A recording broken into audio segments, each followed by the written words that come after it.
31 mars 2025. Bonjour tout le monde, je suis André Fauteux. Très heureux aujourd'hui d'avoir Anne Aster et le docteur Paul Héroux avec nous. Bonjour à vous. Bonjour OK. André. Alors Bonjour pourquoi, Paul. alors pourquoi je vous ai invité aujourd'hui, c'est que Anne a fait fureur au Salon national de l'habitation dernièrement.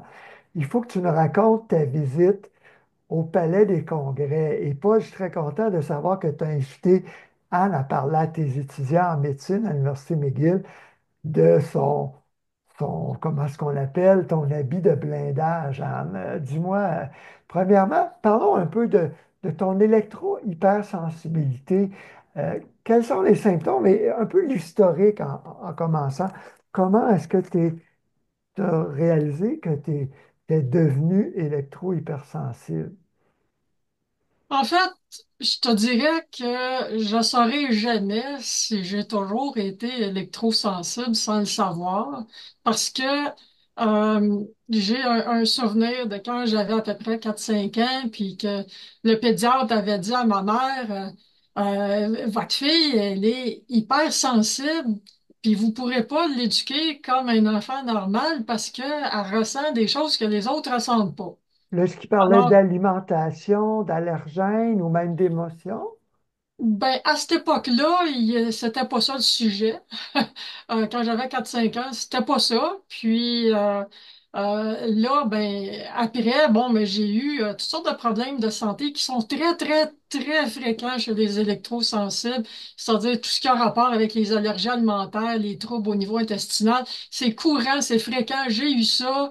Ouais. Euh, puis j'ai même passé des tests génétiques qui montraient que ben, j'avais un problème au niveau génétique avec les produits laitiers, avec le gluten, Mhm. avec le sucre aussi. Donc, je suis une candidate pour être euh, facilement concernée par le diabète de type 2 si je fais pas attention. OK. Puis ben, dans mes tests de sang, mais c'est qu'on a pu constater que mon cholestérol était très bas. Euh, Puis aussi, ben, Quel est le rapport avec le cholestérol? je vais vous le dire, fait Mhm. que il y a le cholestérol qui était très bas, qui va de pair aussi avec une intolérance au solanacé, parce que le cholestérol est, de ce que j'ai compris, l'antidote à solanine. Puis là, ben c'est aussi j'ai fait les tests de métaux là, tu sais, pour voir tu sais, si on a trop de métaux lourds, etc. Puis Mhm. mon zinc était particulièrement bas. Puis j'ai toutes les caractéristiques d'une personne qui a toujours eu la myéline plus mince que la normale. Alors, il faut expliquer c'est quoi la myéline, hein? C'est justement le gras, l'enveloppe isolante autour des nerfs. C'est pour ça que le cerveau a besoin de gras, c'est pour ça qu'on parle de Oui, mais cholestérol. en fait, c'est que la myéline, c'est l'isolant du nerf qui est constitué de cholestérol. Puis, puis là, ben, de manquer de cholestérol, manquer de zinc qui contribue à la santé de la myéline. J'avais tout un paquet de facteurs pour que la myéline soit vulnérable. Puis là, ben, c'est que ce que je constate, c'est que dans le fond, par la logique, puis j'aimerais bien qu'il y ait des études qui soient plus poussées pour confirmer ce que je vais vous dire qui est ma théorie, c'est que je considère le système nerveux comme l'équivalent du système électrique dans une maison, les nerfs comme les fils de cuivre des fils électriques, la myéline comme le plastique qui est isolant. Hmm. Puis si on fait juste imaginer qu'on a un fil électrique pour la sécheuse, puis après ça, on a un fil électrique pour des lumières de Noël, ben, si on met le courant euh, pour la sécheuse sur le fil de sécheuse, on n'a pas de problème sur les lumières de Noël. On va passer au feu. Puis moi, ben, quand les ondes sont trop fortes, ben, je suis en inflammation. C'est pas par hasard. Puis là, après ça, mais c'est que tous les symptômes sont des symptômes de troubles neurologiques. Donc, dans ma logique, c'est que si on prend par exemple les ondes électromagnétiques du soleil, ils sont pas pénétrantes, ils vont pas brûler le système nerveux, ils brûlent la peau. Mais les micro-ondes, ils passent à travers, puis qu'est-ce qu'ils rencontrent en chemin? Le système nerveux, lui, il est conducteur d'électricité. Moi, dans ma logique, le système nerveux, il fait antenne, il attrape beaucoup plus que le reste du corps. C'est les micro-ondes qui passent à travers. Puis vu que j'ai la myéline mince, ben, c'est comme si j'avais un système nerveux de lumière de Noël, ben, je brûle. Tout à fait. Tu Je sais, vais fait que demander. c'est comme ça que je le vois. Ben oui, c'est logique. Puis pas, je vais te demander dans une minute de commenter sur la myéline, mais d'abord, Anne, je relance la question. En quelle année à peu près est-ce que tu as eu tes premiers symptômes et c'était quoi et tu les as OK. reliés à quoi? Donc, en 93, j'ai utilisé un téléphone cellulaire pour la première fois de ma vie à Saint-Donat. Puis le réseau était très mauvais, avec le téléphone, il poussait au maximum. Puis là, ça m'a fait une bonne petite cuisson bien localisée dans la tête. C'était très clair, très évident que je pouvais pas faire un appel téléphonique sans brûler. La peau Puis brûlait? oh non, mais c'était carrément dans le cerveau, là. Il y avait un point de chaleur, là. C'était douloureux, là. Puis après ça, ben, c'est qu'à cette époque-là, les ondes, ça m'intéressait pas. Je voulais pas en entendre parler plus qu'il faut. Je voulais pas m'éduquer là-dessus. C'était pas mon sujet. Puis donc, je comprenais pas trop comment ça fonctionnait. Malheureusement, je regrette beaucoup d'avoir choisi l'ignorance à cette époque-là parce que j'en ai payé les conséquences plus tard. Tu as utilisé Puis un cellulaire pendant des années? non, j'ai OK. jamais été capable d'utiliser un téléphone cellulaire pour des Ah conversations. non. Euh, mais c'est parce qu'à un moment donné, bon, le Wi-Fi est arrivé sur le marché. Je me suis garoché au magasin pour acheter ça en pensant que ça n'allait rien faire. Ben, et ça a juste pris 2 tentatives d'essayer d'utiliser ça pour me rendre compte que ça me donnait des maux de tête épouvantables. C'était impensable d'utiliser ça. Après ça, quand le Bluetooth est arrivé, ah, vite, je me suis garoché pour acheter un petit speaker Bluetooth. Je trouvais donc que c'était cool. Puis finalement, ben non, ça aussi, même à 15 pieds du speaker, mal de tête, était trop fort. Fait que finalement, il y a aucune de ces technologies-là qui a fonctionné. Puis aussi, mais je pense une des choses les plus regrettables que j'ai manqué pendant tant d'années, c'est que j'avais jamais réalisé que les symptômes que j'avais qui ressemblaient à de l'arthrite, c'était lié au champ électrique et magnétique. J'étais surexposé à ça, j'en avais aucune espèce d'idée, ça ne m'effleurait même pas l'esprit de penser que c'était possible que mes symptômes étaient liés à ça, tellement que ça ressemblait à autre chose que ça. Puis j'ai découvert ça vraiment sur le tard. Puis je considère que toute la négligence que j'ai faite de pas vérifier ça, pas le mesurer, pas le tenir en compte, pas m'éduquer là-dessus, puis de continuer à me surexposer, ben c'est parce que c'est toutes des affaires qui sont cumulatives, puis que en bout de ligne, ben on empire, on empire, on empire, pendant qu'on vieillit, puis qu'on se répare moins bien en vieillissant.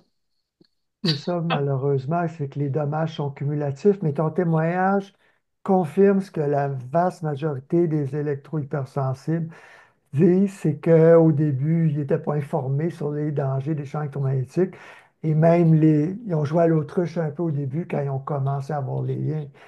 Paul, peux-tu nous expliquer, tu es toxicologue, tu as travaillé chez Hydro-Québec pendant des années, tu enseignes la t'es physicien, pardon, tu enseignes la toxicologie des champs électromagnétiques à l'université. Et la myéline, c'est quoi les mécanismes justement, là? On a que tous les électrosensibles ont une myéline plus mince, pas nécessairement.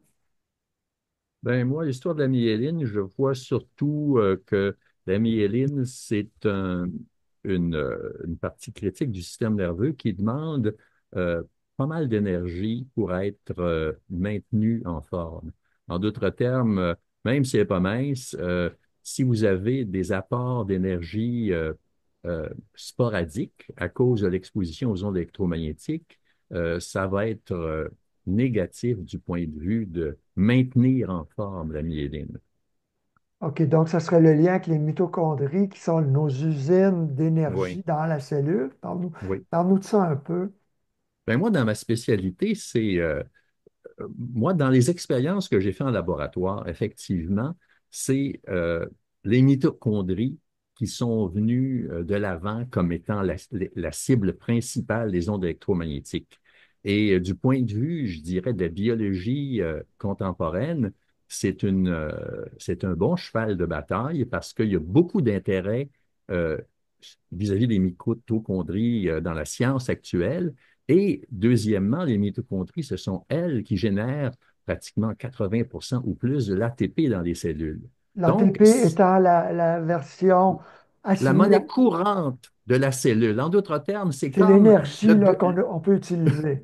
le budget du gouvernement américain. Quand le gouvernement américain euh, ferme parce qu'ils n'ont plus d'argent, ben, c'est un peu la même chose qui se produit quand on réduit l'ATP dans une cellule. C'est dramatique. Mhm. Heureusement, les expositions en général ne sont pas très, très continues. On a des répits et tout ça. Mais c'est un peu la même chose. Puis aussi, l'irrégularité de l'influx d'argent en fait, peut aussi influencer sur le gouvernement. Vous savez, le gouvernement, il nous demande de faire des versements temporaires vis-à-vis de l'impôt qu'on va payer à la fin de l'année. Ben, les systèmes physiologiques sont aussi affectés par l'irrégularité de l'amener d'ATP. Ce que je pense, c'est que les champs électromagnétiques sont capables d'amener cette irrégularité-là, en autant que l'irrégularité elle-même est générée par un environnement très compliqué. Donc, ce que tu veux dire, c'est on a beau bien manger, boire abondamment, bouger, prendre du soleil, mais si trop souvent on est surexposé aux ondes, on va produire moins d'énergie dans nos cellules.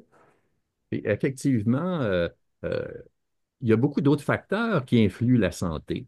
Les ondes électromagnétiques, ce n'est pas la même chose, mais il y a une proportion de la population qui sont plus vulnérables. Et moi, je crois que ces gens-là sont les canaris dans la mine, dans le sens que malgré le fait que les autres pensent ne pas être affectés, il y a peut-être une grande partie qui n'auront aucun effet, mais il y a une assez grande partie de la société qui va subir des effets vis-à-vis de maladies chroniques qui sont bien connues, comme des maladies neurologiques chroniques, comme Parkinson, Alzheimer's, ou métaboliques, comme le diabète. Et auto-immune, hein, qu'on voit de Ouais. plus en plus avec la pollution chimique et électrique. Puis, on ne se le cachera pas, nous sommes tous électriques, on a tous un système nerveux. Certaines personnes peuvent avoir une prédisposition génétique, mais dernièrement, j'ai interviewé la docteure Béatrice Gollomb, G-O-L-O-M-B, qui est sur notre site et sur notre chaîne YouTube, prof à l'Université de la Californie, qui disait que ça peut être génétique, mais évidemment, il y a tellement d'agressions environnementales et ça augmente. Hein. Ce n'est pas juste 1 à 3 de la population qui aujourd'hui ressent les ondes. Peut-être 1 à 3 qui ont de la difficulté à travailler dans nos environnements et vivre dans nos environnements modernes. Anne, toi, est-ce que ça t'a privé de... Comment est-ce que ça a affecté ta vie quotidienne d'être Ouais. électrosensible? Avant de te dire ça, je voudrais juste te dire que euh, la manière qu'on est affecté par les ondes, c'est toujours une question de puissance puis de durée d'exposition. Puis d'une personne à l'autre, le seuil de puissance qui nous fait souffrir est pas le même. Puis là, mais c'est que ce que je remarque, par exemple, c'est que supposons que je vais être dans un environnement à moins de 3 microwatts au mètre carré. J'ai de l'énergie tout à fait normalement. Si les niveaux montent à 60, 70, 80 microwatts au mètre carré, j'ai pas nécessairement mal de tête, mais je vais être épuisé le lendemain. Je vais être vraiment vidé. Puis là, ça fait vraiment écho à ce que Paul disait pour l'ATP. Il y a quelque chose qui se passe qui fait en sorte que j'ai un épuisement démesuré qui a rien à voir avec ce que j'ai fait dans le sens que c'est pas cohérent parce que si les niveaux de radiation sont bas, je passe une journée de dépenses d'énergie équivalente puis je suis en pleine forme. Mais là, je suis épuisé si les ondes sont un peu trop fortes. Mais s'ils sont encore plus fortes que ça, là, j'ai des symptômes beaucoup plus agressifs, violents, l'inflammation est plus intense, la douleur est insupportable, puis là, on est complètement dans un autre scénario. Puis là, c'est que ce que j'observe en discutant avec beaucoup de gens, c'est que la majorité des gens qui se considèrent pas comme électro-hyper sensibles, Hmm. puis même qui pensent qu'ils sont pas électrosensibles, ils disent, moi, je ne sens pas les ondes, mais Hmm. que je sais très bien qu'ils sont surexposés. Puis quand ils me parlent de leurs problèmes de santé, ben c'est sûr que j'ai, si moi, je suis dans une situation dans les alentours de tu sais, 30, 40, 50, 60, 70 microwatts, là, puis que j'ai pas mal à la tête, mais que j'ai la fatigue chronique, toutes sortes de problèmes de santé chroniques qui vont avec ça. Alors, je pense qu'il y a une majorité de gens qui sont affectés par les ondes, puis cette majorité-là pense que c'est n'importe quoi d'autre sauf ça. Comme moi, je pensais que les problèmes que j'avais liés à l'électricité puis au champ magnétique, c'était n'importe quoi sauf ça. Fait que je pense Oui, si on mettait tout à off, on serait étonné de la quantité de personnes qui se retrouveraient guéries de leurs problèmes en quelques jours. exactement. Les gens dormiraient mieux, entre autres. Ça ne veut pas dire que tu n'as pas de symptômes évidents. Ben, c'est parce qu'ils ne font pas le lien avec ça, mais ça joue sur la mélatonine, Paul, aussi, hein. Parle-nous de la mélatonine un peu.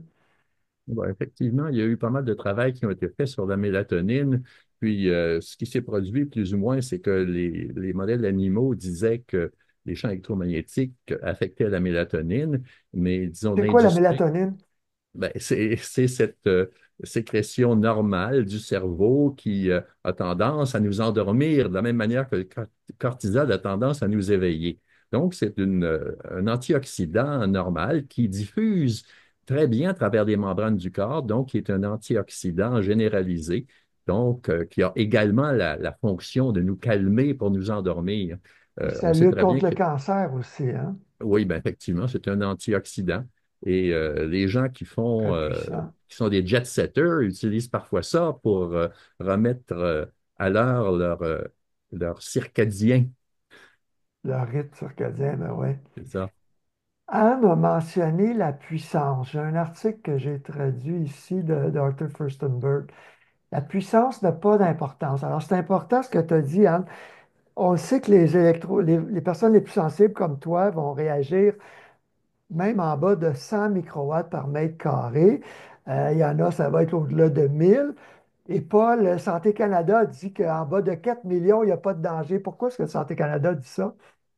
Ben, ils disent ça, eux, parce qu'ils sont inspirés par l'industrie. Ce qui est plus intéressant, c'est l'Association de médecine environnementale de l'Europe, qui a des L'Académie. niveaux qui a des niveaux différents pour différents types d'exposition. Je suis certain qu'Anne n'est pas exposée, est pas vulnérable de la même manière aux ondes FM, qui sont des ondes analogiques, et aux ondes modernes digitales du 2, 3, 4, 5, 6, 7, 8, 9, 10 G.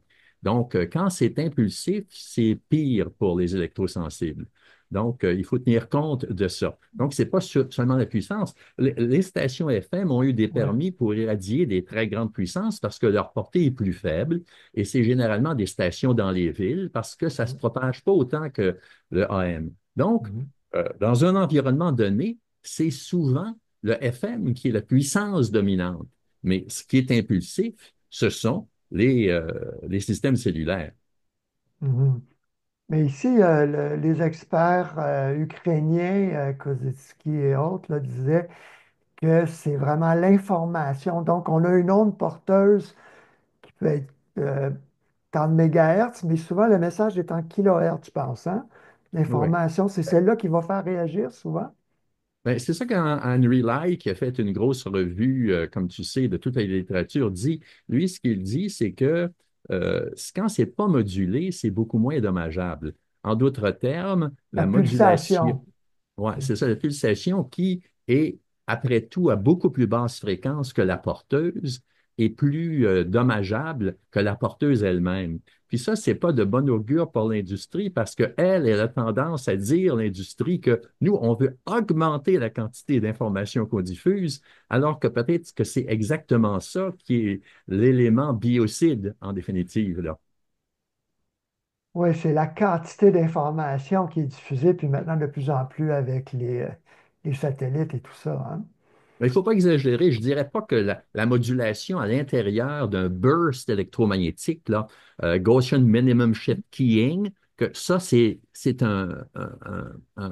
je dirais, un ingrédient important, mais c'est la pulsation de ces groupes de radiofréquences-là qui sont intermittents, qui interpellent la physiologie.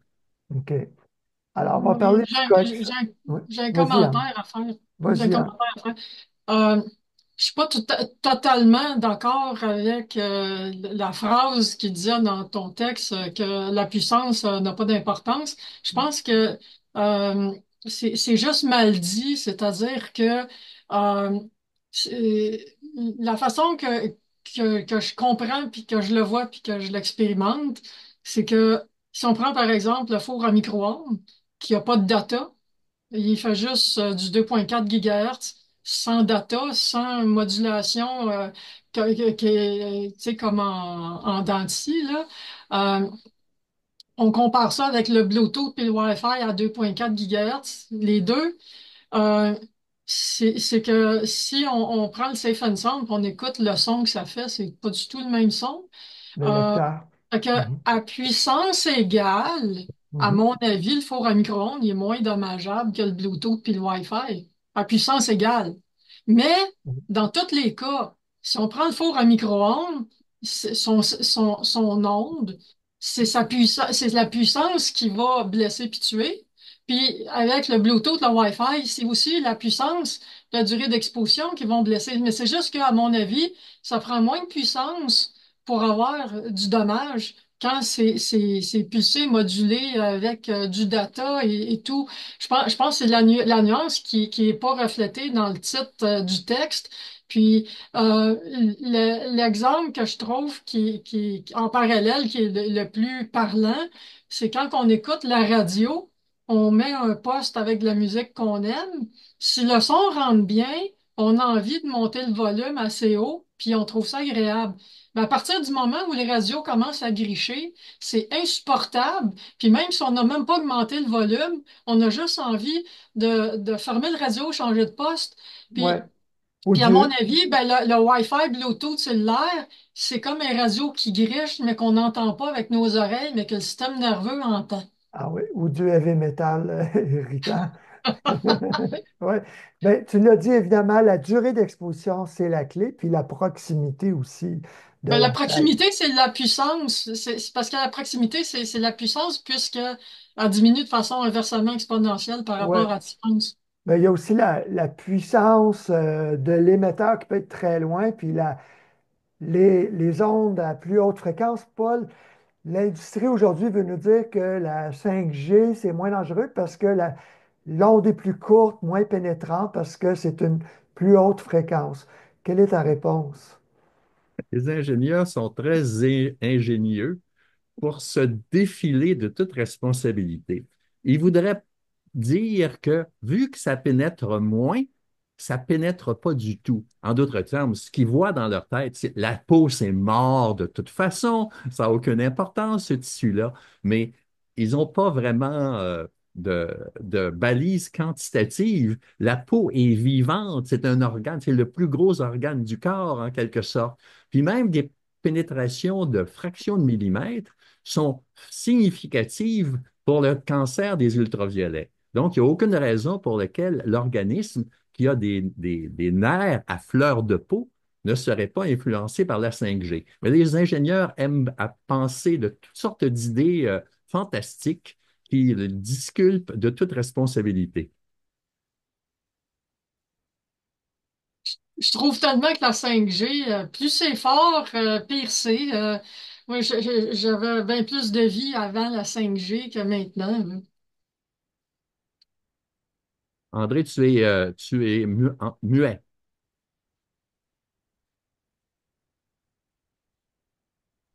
Oui, en 2015, j'ai rencontré Igor Beliaev au colloque sur les hypersensibilités chimiques et électromagnétiques à Bruxelles, sous une invitation du docteur Belpomme.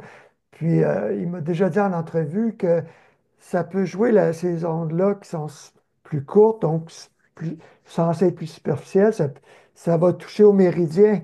Alors, la médecine chinoise, on sait que ça existe depuis des milliers d'années. C'est pas vrai que ça n'aura pas d'impact sur les systèmes et les organes parce que c'est des ondes plus courtes. Anne, dis-nous un peu comment tu arrives à fonctionner dans un environnement chez vous, j'imagine, tout est filaire. Tu n'as pas de voisin qui t'envoie du Wi-Fi à travers des murs? OK, bon, mais regarde, si je voulais détecter du Wi-Fi, il y en a à moins de 1 microwatt. On s'en fout complètement à cette puissance-là. Que OK, ça soit poussé comme ça voudra, ça me fait rien du tout. Fait que là, il OK. faut vraiment mettre en contexte que la puissance, elle joue, ça c'est garanti. Alors, Mhm, à 1 microwatt, là, franchement, le Wi-Fi du voisin ne me fait rien. mhm, Puis là, ben, je dors à 0,05 microwatts. Alors, ça va très bien. Je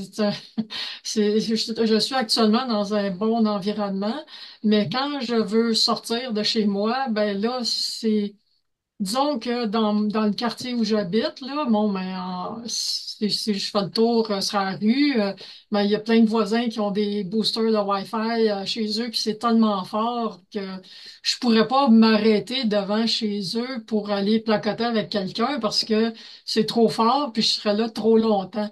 Mais puisque je suis toujours affecté selon la puissance et la durée d'exposition, mais juste prendre une marche puis passer devant la maison, c'est pas ça qui va me donner un mal de tête. J'ai pas le temps d'avoir un mal à la tête pour OK. la durée de passer devant la maison. Mhm, Par contre, si je sors du quartier, là, ça c'est une autre histoire. Là, les ondes sont trop fortes. Si je veux prendre la voiture, aller sur l'autoroute, ou le pire, c'est aller dans les grandes villes comme Montréal. Ben là, je dois être habillé blindé de la tête aux pieds, puis je peux pas enlever mon blindage, même pas pour manger. Donc, j'ai aménagé ma voiture. En fait, j'ai changé de véhicule, j'ai acheté une minivan que j'ai enlevé tous les sièges en arrière sauf un. Je me suis aménagé un coin en cage de Faraday pour pouvoir manger, dormir, bien que pour dormir, ça, c'est beaucoup plus compliqué. Il faut que j'aille à un endroit que s'il y a des ondes qui sont trop fortes, il faut pas qu'ils soient trop fortes parce que le blindage mhm. n'est pas assez efficace pour dormir. Mais pour manger, j'ai été capable de faire une deuxième cage à Faraday à l'intérieur qui, là, celle-là, elle bloque qu'est-ce qui a réussi à rentrer. Parce que dans le fond, je bloque juste 90% des ondes, puis pour OK. quelqu'un qui s'y connaît pas, 90% c'est un gros chiffre, mais non, c'est une catastrophe. Le 10% qui rentre, c'est beaucoup trop fort, puis même que dans ma dernière sortie à Montréal, j'ai même pas réussi à atteindre mes objectifs de blindage dans ma voiture parce que j'avais 1 300 000 microwatts dehors. Puis, j'étais pas capable d'aller en bas de... en fait, c'est ça. Mon maximum que j'avais dans la voiture, c'était 300.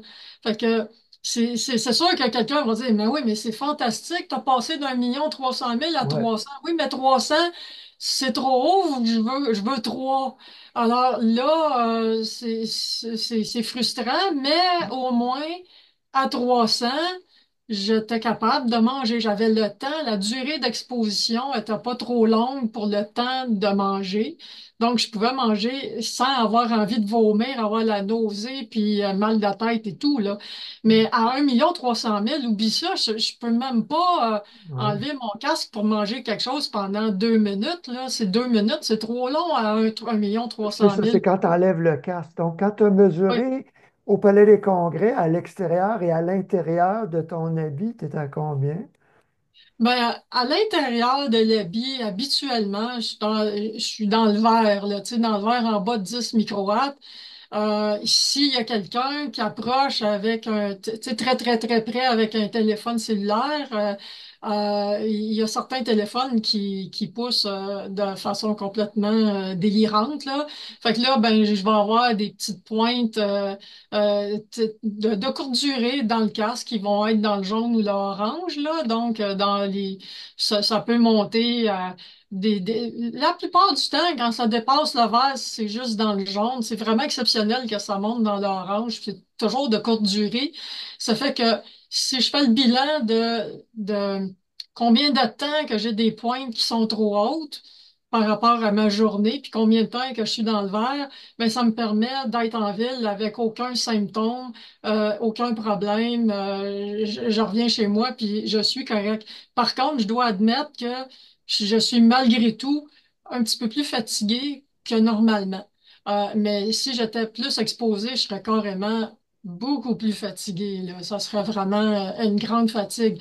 Mais je Mm. dirais qu'il y a quand même une petite fatigue que, tu sais, si je vais dans les Laurentides, là, dans une place où il n'y a pas de réseau, là, moi, je traverse le lac 3 kilomètres aller-retour, j'en reviens le lendemain, je suis en forme, mais aller dans des places où les ondes sont trop fortes, je peux passer ma journée assis à rien faire ou à faire des choses vraiment qui ne demandent pas beaucoup d'énergie, puis être complètement vidé, lessivé, plus d'énergie là, le lendemain. Là. Yann, ta maison, là, c'est une maison unifamiliale Oui, et tes voisins sont à quelle distance pour faire comprendre aux gens comment on peut atteindre un environnement très sain?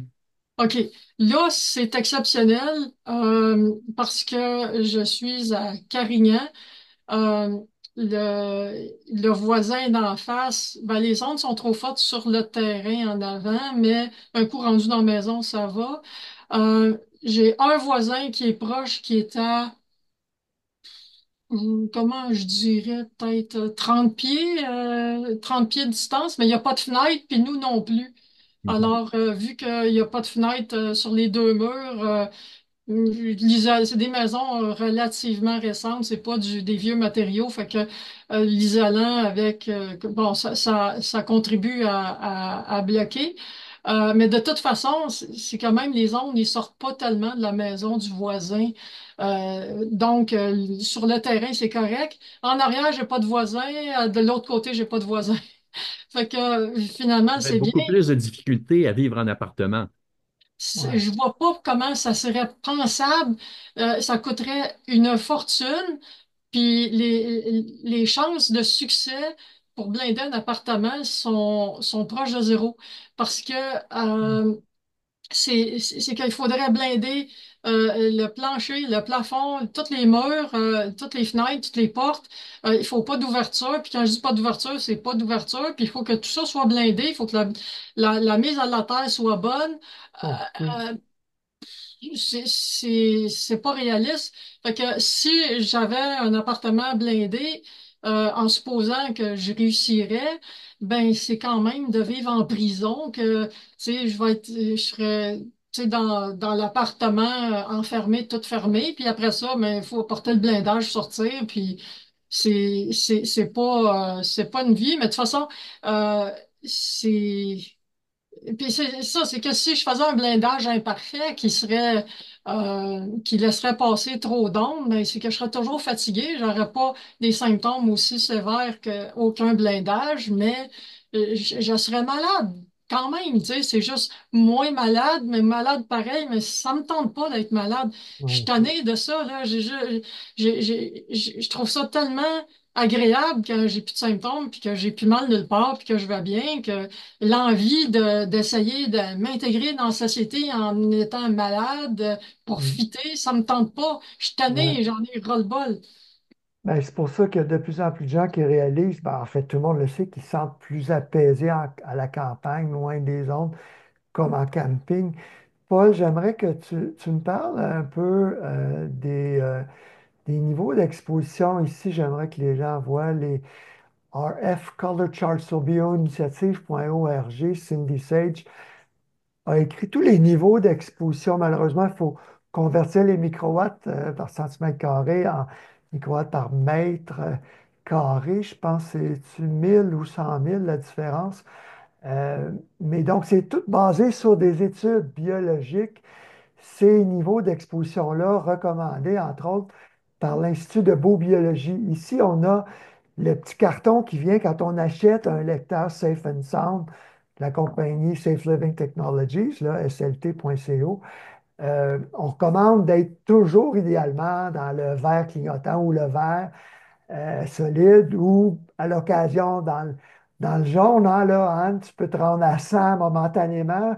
Mais les hypersensibles, c'est vraiment entre 100 et 1000 déjà, c'est trop pour vous, hein?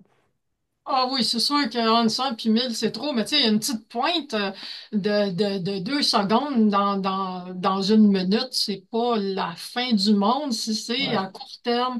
Tu sais, je trouve pas que pour vivre à temps plein, tu sais, si j'avais des pointes dans l'orange plusieurs fois par jour chez moi, Ouais. je serais malade, là. Mais tu sais, pour une visite d'une journée, c'est parce que, tu sais, tout le restant de l'année, je suis dans un environnement qui est correct, mais si je m'en vais m'exposer un petit peu à des petites pointes de 300 une journée, c'est pas la fin du monde. C'est pas pareil comme passer habiter là, vivre là. C'est un autre paire de manches. Mais d'ailleurs, le rapport bio-initiative, il parlait de surtout 3 microwatts au mètre carré et moins qui serait l'idéal. Puis, ça correspond à mon ressenti. Mais je dois ajouter que sur toute réserve, il faut considérer que un Safe and Sound, comme n'importe quel autre appareil, si la batterie est neuve ou si la batterie est faible, là, si Ah, elle est due pour être changée, les chiffres sont vraiment pas les ah, mêmes. Donc, OK, faut pas trop se fier sur les chiffres qu'on lit, hein, quand même. OK. Effectivement, André, comme tu le sais probablement, des appareils qui coûtent 100 $ ou 200 $, c'est pas comme des Narda à 50 000. Ouais. Donc, si on va avoir de la grosse précision à quelques décibels près, c'est extrêmement cher. Mais pour se Mhm. défendre privément, les appareils à 100, 200 $ peuvent faire l'affaire. Mais Ben, c'est 500 piastres, là, c'est 500.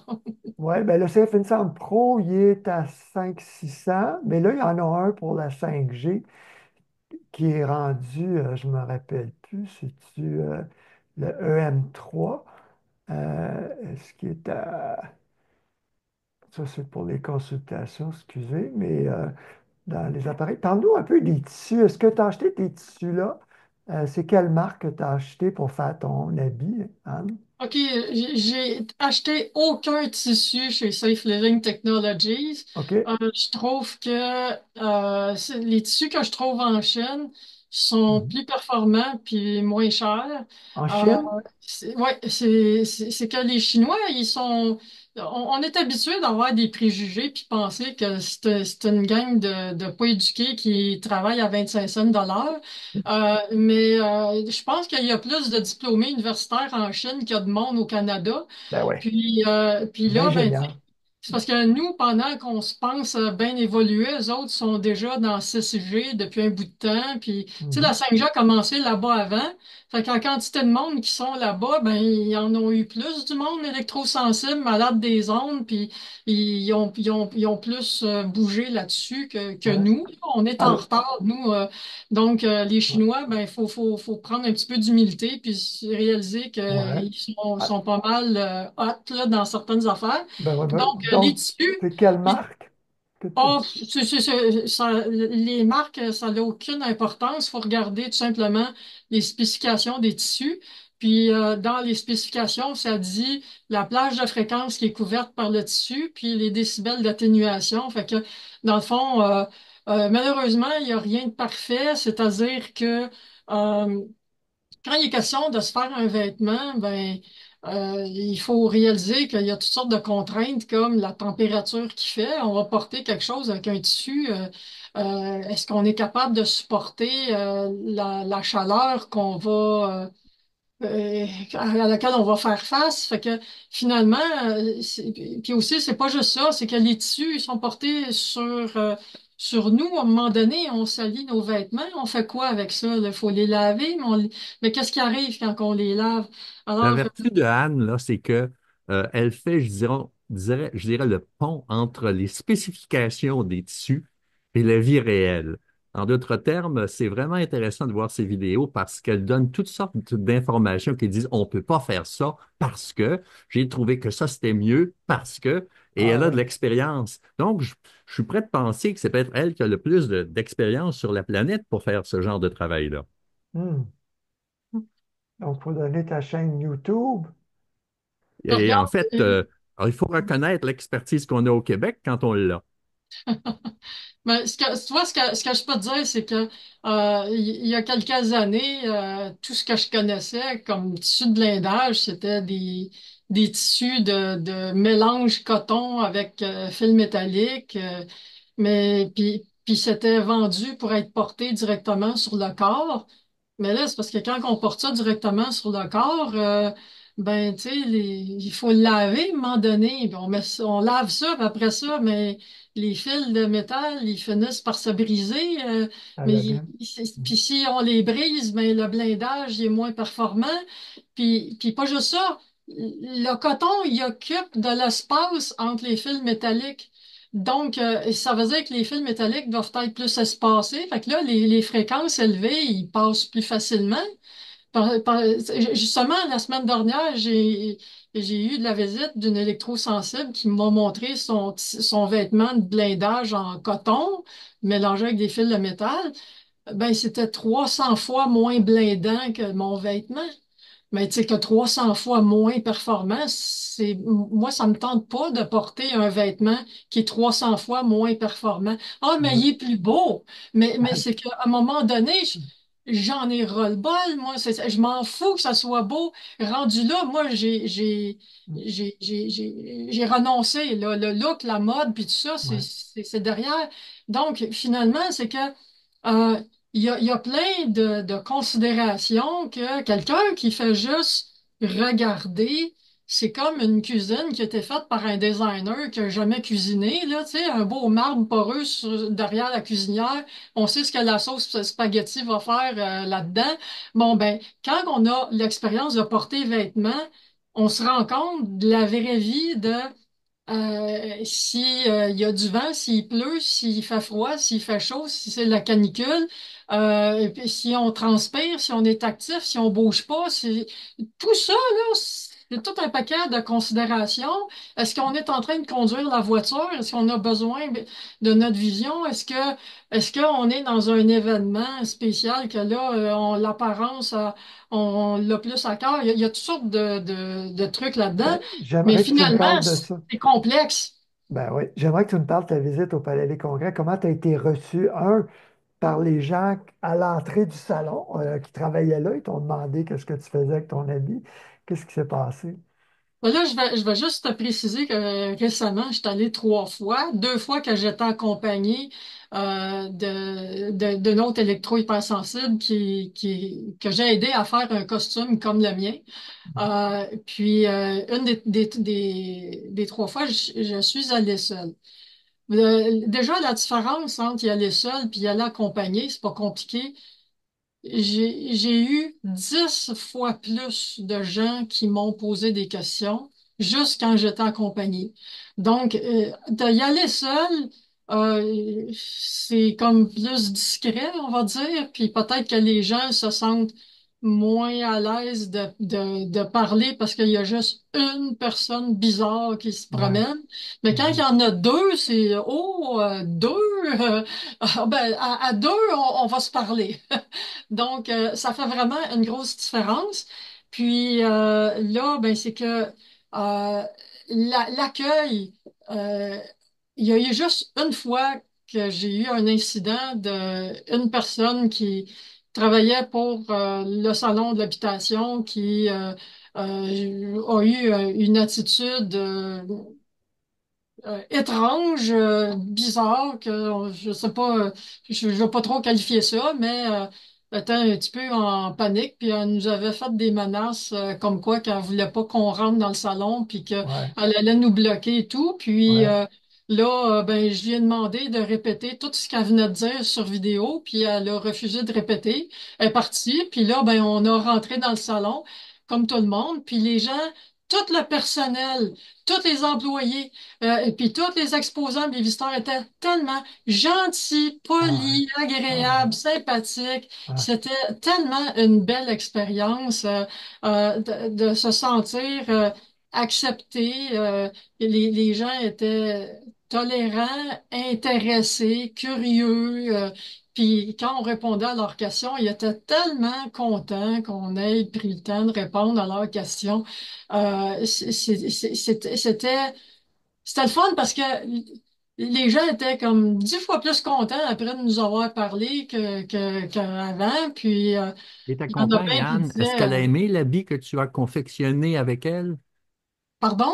Est-ce ton qu'elle a amie? aimé l'habit que tu as confectionné avec elle? Oh oui, ben pour elle, ça change sa vie, là, parce que elle peut aller où elle veut avec ça, parce que sinon, elle est trop souffrante, là. Mais c'est juste que elle, ça fait moins longtemps que moi qu'elle porte ça, parce que ça fait juste depuis, mon Dieu, je me souviens plus, ça fait quoi, 2 mois, 3 mois à peu près qu'elle a ça. Moi, ça fait depuis 2020 que je porte des vêtements de blindage avec la tête complète. Là, j'avais pas le même modèle, là, mais tu sais, j'ai passé par plein de modèles différents, mais c'est parce qu'il y a une différence émotionnelle puis psychologique que quand ça fait 5 ans que tu sors en public comme ça versus quand ça fait 3 mois, là. C'est que là, j'ai tellement vu de tout qu'il n'y a plus grand-chose qui m'étonne puis qui m'impressionne, mais c'est sûr que quand c'est nouveau, des fois, on a des surprises inattendues. Mais je trouve que Valérie a fait très bien ça. Moi, je lève mon chapeau pour quelqu'un qui vient de commencer. Ça se passe très bien. Très, très positif. Je vois pas qu'est-ce qu'il pourrait y avoir de négatif là-dedans. C'est juste que des fois, il y a des gens qui comprennent pas, puis qui jugent. Puis tu sais, dans le fond, ça donne à rien de juger ceux qui jugent parce que d'habitude, quand on juge mal les autres, c'est par ignorance. Puis on peut tous admettre qu'on a déjà été à une période de notre vie assez ignorant pour pas comprendre certaines personnes puis dire des conneries. Tu sais, je me souviens quand j'étais petite, j'avais ri d'une petite fille qui était grosse, qui habitait pas loin. Puis là, on était tous des enfants du coin à rire d'elle, puis on se mettait ensemble pour rire d'elle. Puis, tu sais, un jour, j'ai su qu'elle s'était suicidée. Puis je me suis posé la question, mais est-ce que j'ai fait partie de la liste de ces raisons? Mm. Puis disons que, tu sais, je me suis senti mal de ça, mais bon, euh, j'avais pas l'impression d'être méchante, mais j'étais pas mature, j'étais un enfant, puis mes parents avaient pas vu que j'agissais de même, donc ils m'ont rien dit, ils savaient pas que je faisais ça. Ouais, Puis tu sais, il y avait pas d'adultes autour pour dire, hey, les enfants, quand comportez-vous pas de même, puis expliquer. Bon, mais ouais. là, c'est qu'il y a pas actuellement de soutien public, comment dire, on n'a pas un public éduqué Ben, c'est là pour que je voulais aller. soutenir, tu sais. C'est là que je voulais aller parce qu'en, je sais pas, c'était en 2002 que Gro Harlem Brundtland, qui était autrefois première ministre de la Norvège, le développement durable, c'est grâce à elle, c'est le rapport Brundtland sur le développement durable pour l'ONU. En 2002, elle a annoncé à des journalistes qu'elle était hypersensible. Elle leur a demandé d'éteindre leur cellulaire parce qu'au bout de la pièce, quand le cellulaire était caché, allumé, elle avait mal à la tête. À l'époque, elle dirigeait l'Organisation mondiale pour la santé, de la santé. Ben, ça a pris quelques mois pour que son ennemi, Michael Rapapoli, ait sa peau, puis elle a été virée ou elle a démissionné. Paul, parle-nous un peu de ces questions-là. C'est vraiment terrible parce que comme on n'a pas de preuves hors de tout doute, selon l'OMS, que c'est les ondes qui déclenchent les symptômes, ils disent juste, les symptômes sont là, mais c'est peut-être de l'ergonomie, psychosomatique. Euh, Ben, est-ce que sais-tu ça quoi? va être comme ça longtemps encore? Vas-y, en Mais, premier, oui. je peux juste te dire une chose. Il y a quelque chose qu'on a les preuves hors de tout doute. C'est les conflits d'intérêts. Ça, là, ils sont tellement faciles à démontrer, à prouver, puis discréditer toutes les gens conflits d'intérêts qui disent des conneries, puis qu'après ça, qui essayent de faire croire que les autres qui sont pas en conflit d'intérêts, ah, eux autres sont pas crédibles, ils disent n'importe quoi. Puis après ça, prétendent que les preuves sont pas là alors qu'ils sont là. Tu sais, euh, ils le savent, mais ils sont en conflit d'intérêts. Regarde, fais juste penser, il y a des antennes 5G sur les hôpitaux. Comment veux-tu que les médecins disent que les ondes électromagnétiques sont pas bonnes pour la santé quand l'hôpital reçoit des loyers pour les antennes? Ouais, ben, le En partant, gouvernement. en partant. Dans quoi tu t'attends? À un moment donné, il faut aborder ça. Il n'y a aucune crédibilité de la part de tous ceux qui sont en conflit d'intérêts. C'est simple de même. Fait qu'on pourrait faire le ménage, tout couper le discours de tous ceux qui sont en conflit d'intérêts, puis s'en tenir à ceux qui sont indépendants, puis qui sont pas en conflit d'intérêts. Puis là, on va voir de quoi. Parce que sais-tu quoi? Si tu regardes là, l'histoire des enfants de la Lune qui sont comme les électro-hypersensibles des rayons UV. Eux autres, là, ils sont bien traités. Les médecins les reconnaissent parce que c'est quoi? Le soleil, il brille gratis. Il n'y a pas personne qui reçoit une facture d'ensoleillement. Il n'y a pas personne qui est en conflit d'intérêt avec le soleil. Fait que là, les médecins, ils n'ont pas de problème. Le soleil, il n'est pas accroché sur l'hôpital avec un loyer dessus. Donc, là, ils sont capables de dire, ah ben oui, les enfants de la Lune, c'est pas des malades mentaux. Ils se mettent un casque sur la tête puis se promènent avec un détecteur de rayons UV. C'est pas parce que c'est des crackpots, c'est parce qu'ils ont une vraie condition médicale. Bon, Ouais, ben, ouais. c'est la même chose pour ma situation, sauf que avec les conflits d'intérêts qu'il y a, on Ben, n'arrête j'aimerais que Paul pas en de parle. niaiser avec ça. J'aimerais que Paul en parle parce que ça fait conspirationniste. L'OMS est en conflit d'intérêt avec l'industrie. Explique-nous les liens de Michael Rapapoli, entre autres, qui est un ancien fonctionnaire de Santé Canada. Qui est Michael Rapapoli, Paul? Ben, il venait pas d'Australie, lui aussi, à un moment Oui, il a donné. été à l'hôpital d'Australie puis il recevait de l'argent de l'industrie pendant 10 ans pour Mhm. financer le projet de recherche de l'OMS qu'il a fondé, le projet de recherche sur les champs électromagnétiques. Mais parle-nous de l'ICNIRP, qui est l'autre organisme qu'il a créé. Oui, ça, l'ICNIRP, naturellement, c'est un club privé qui est financé par le gouvernement allemand et qui a pour mission de maintenir les standards d'exposition où ils sont ou de les augmenter afin de maintenir l'investissement dans le sans-fil. En d'autres termes, s'il y avait une peur que les limites d'exposition aux ondes électromagnétiques devaient baisser, mais naturellement, ce serait une catastrophe du point de vue des investissements qui seraient consentis à ces entreprises-là.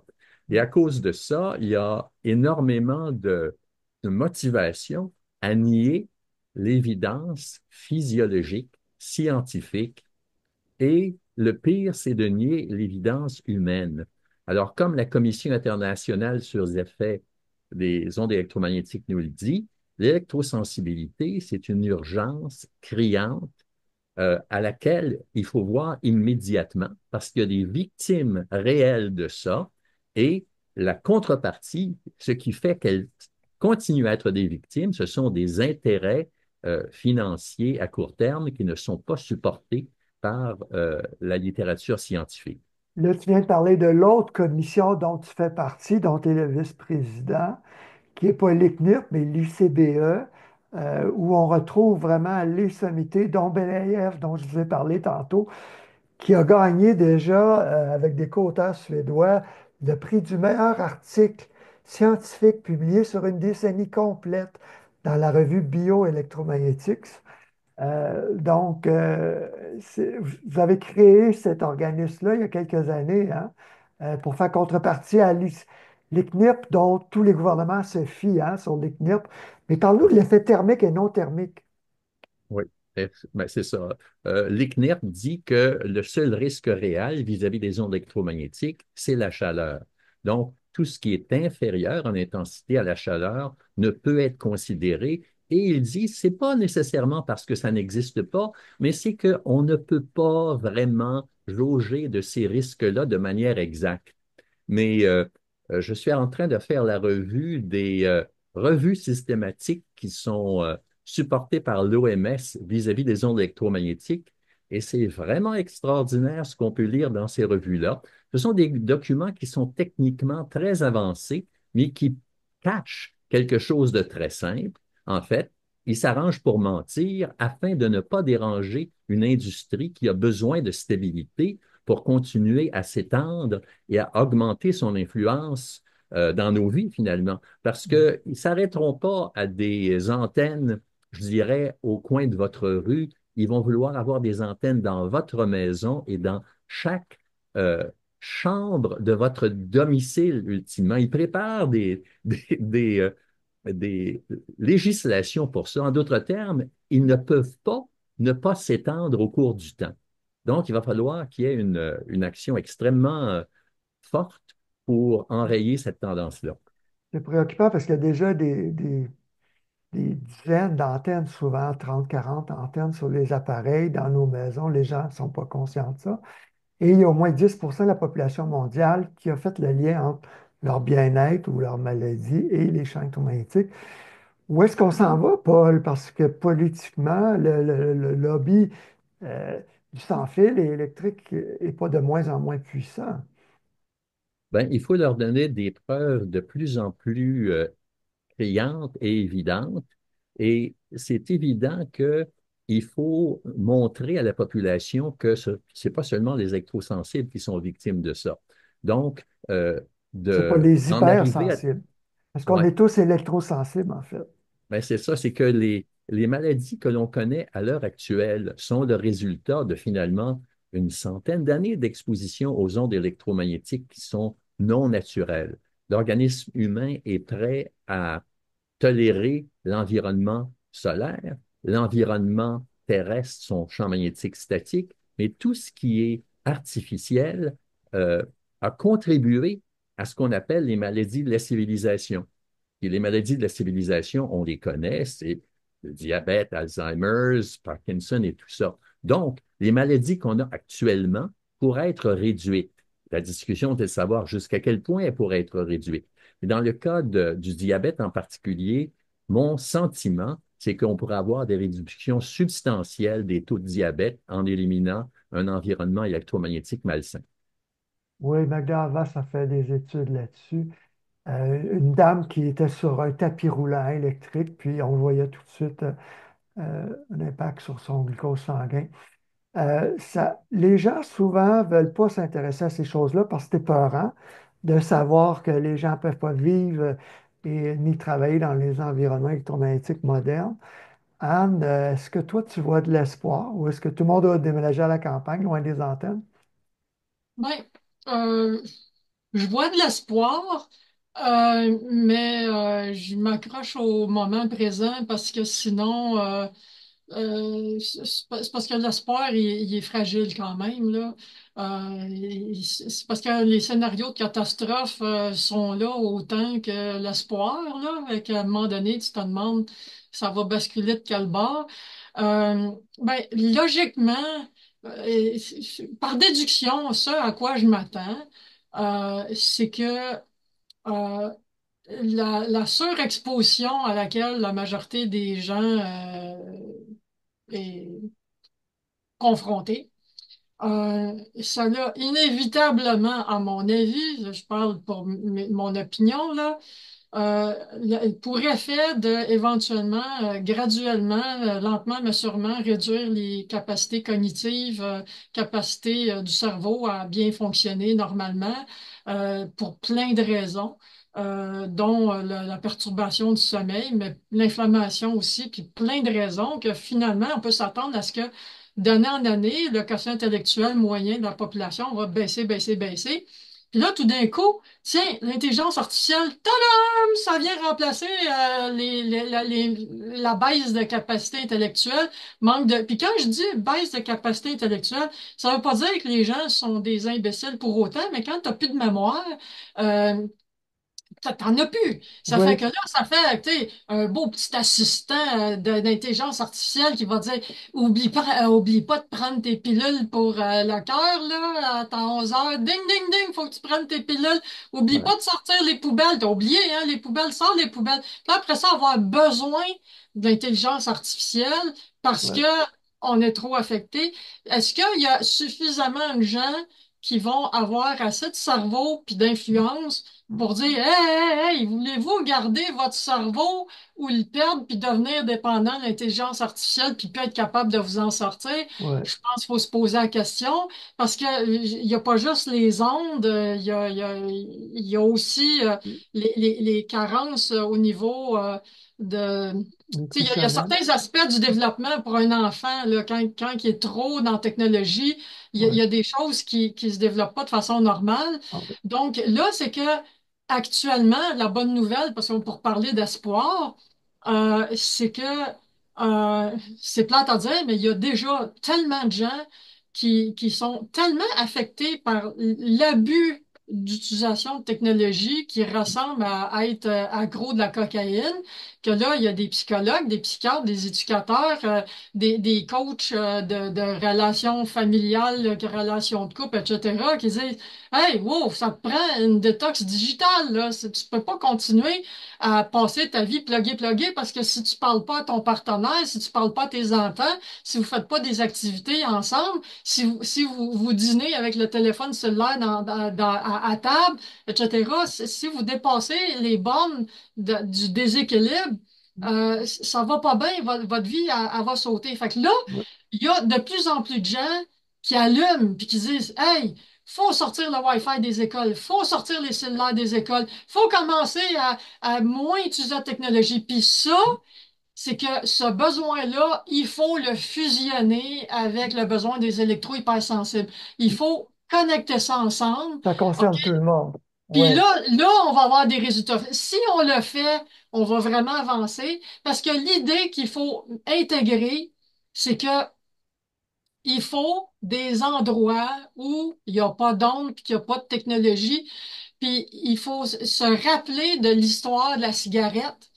Quand tout le monde fumait la cigarette, là, si tu étais celui qui était sensible à la cigarette, tu te faisais passer pour malade mental, une espèce de chialeux qui arrêtait pas d'écœurer tout le monde là, dans leur jouissance de la vie. Mhm. Après ça, ben, ils ont fait les zones non-fumeurs. Après ça, ils ont légiféré. Mais ça veut dire qu'ils sont arrivés avec une logique que la cigarette, c'est pas partout.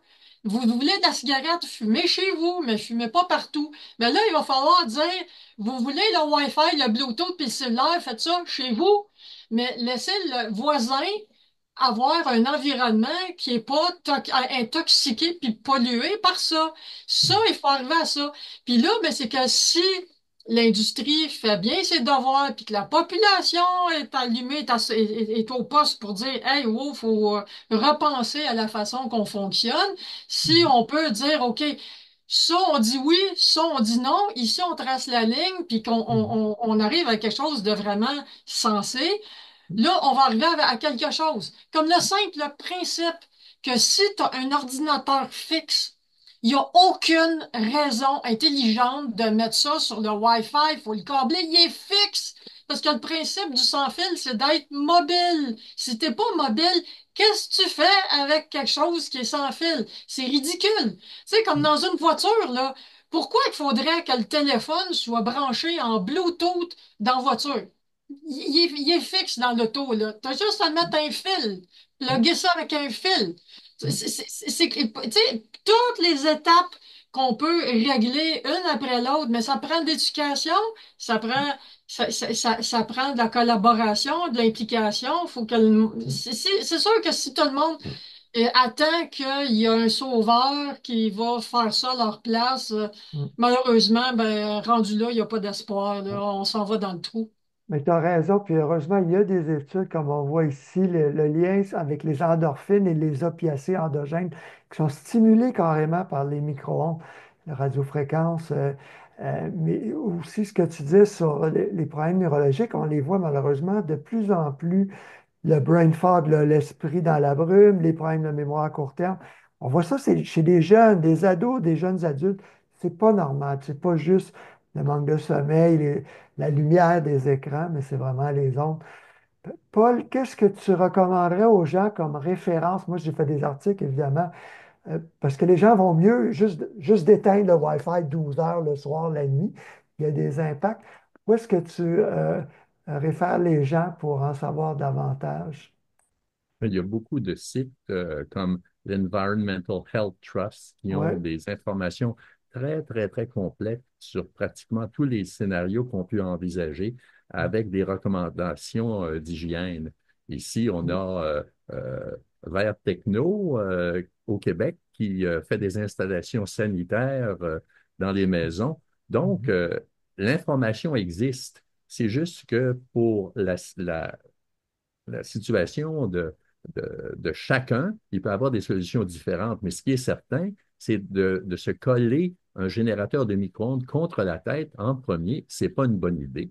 Et la deuxième chose que je dirais, c'est que de mettre la couchette de nos jeunes enfants à proximité des plaintes chauffantes, c'est une mauvaise idée aussi.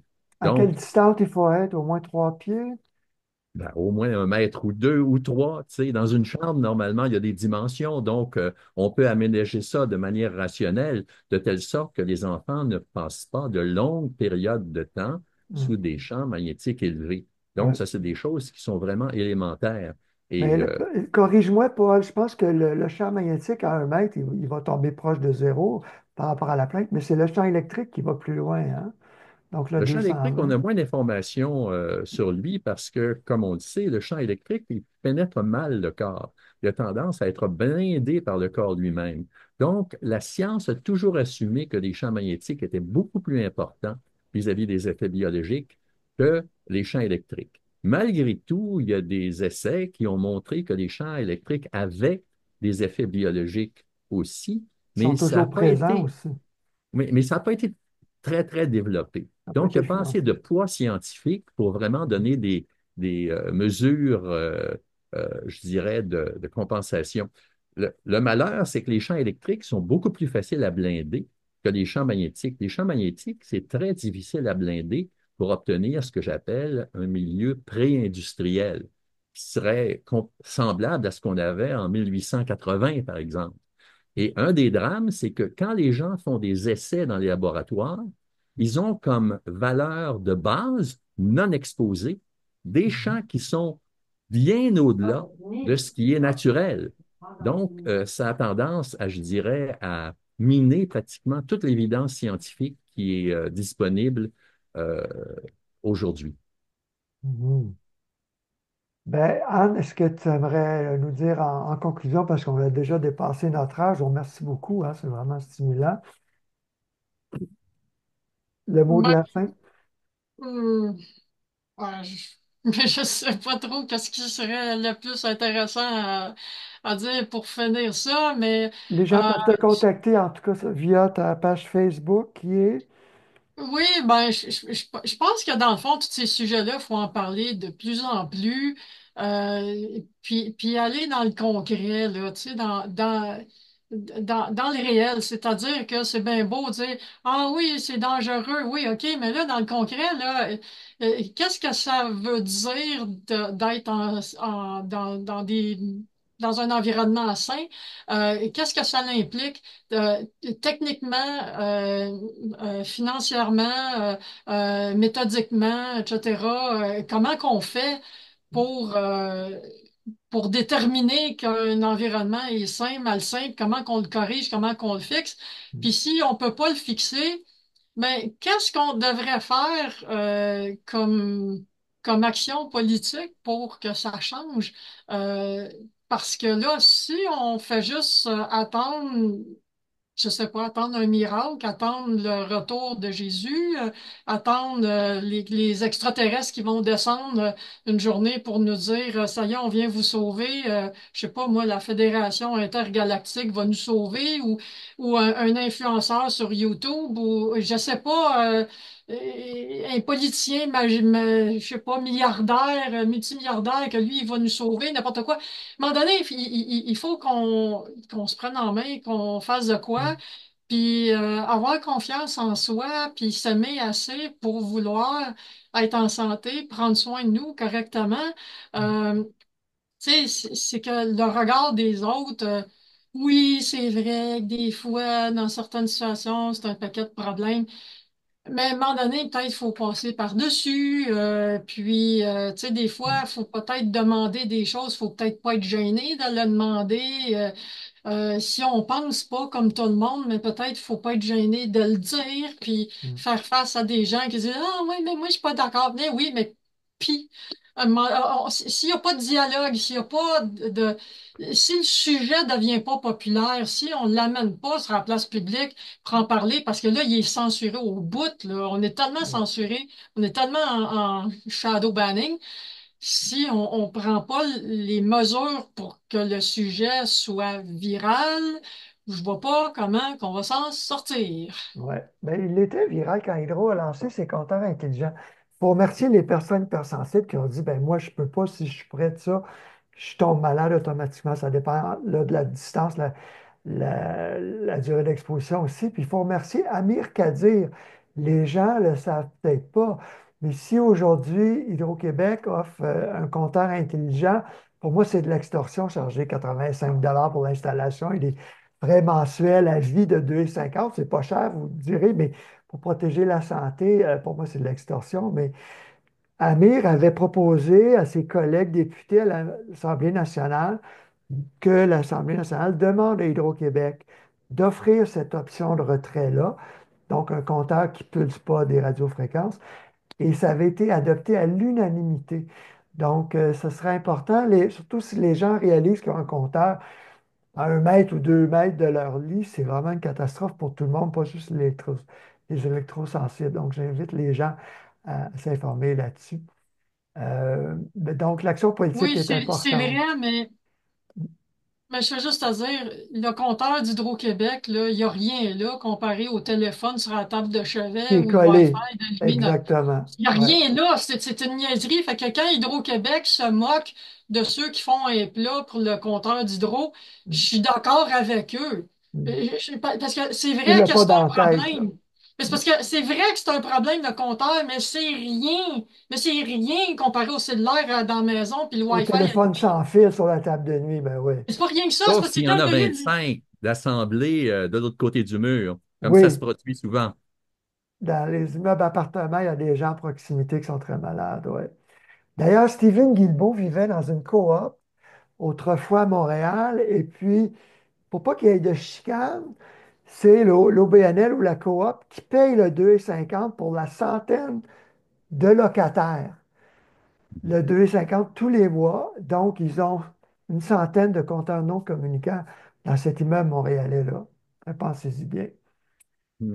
Bien, on va se laisser là-dessus, les amis. Je vous remercie beaucoup d'avoir pris le temps aujourd'hui. C'est vraiment intéressant de discuter avec vous.